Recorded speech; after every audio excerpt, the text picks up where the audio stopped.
fried rice. Unahin natin yung butter at saka bawang. Tapos, ilagay na natin yung na-marinate na pork. Inarinate po natin ito ng oyster sauce at saka ng paminta.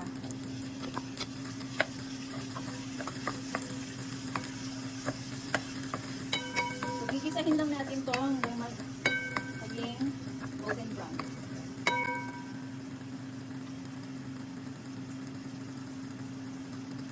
Lagay na rin natin yung carrots dahil mas matagal po siyang maluto.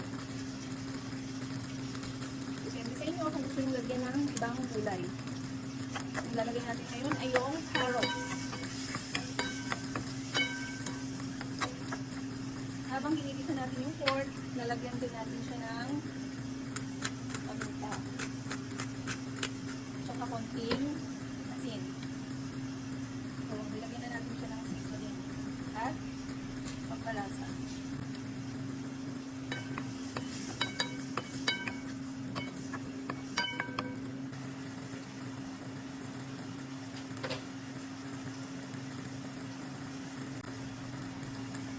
Lalagay tayo ng 3 itlog.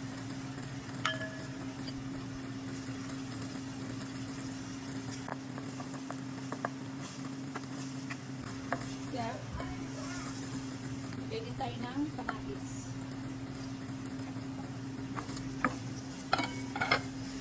Lagyan natin ng konting paminta.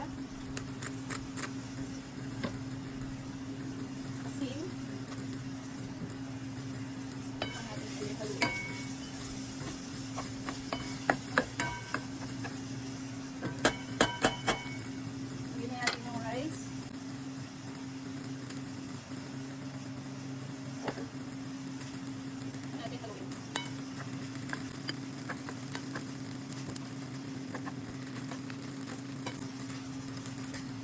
Naglagay din tayo ng konting soy sauce. Mga 1 tablespoon.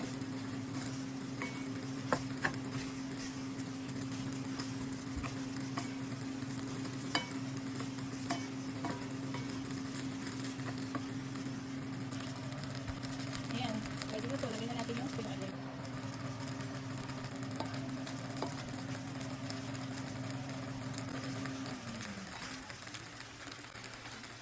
Ayan, ito na yung ating chow fan rice.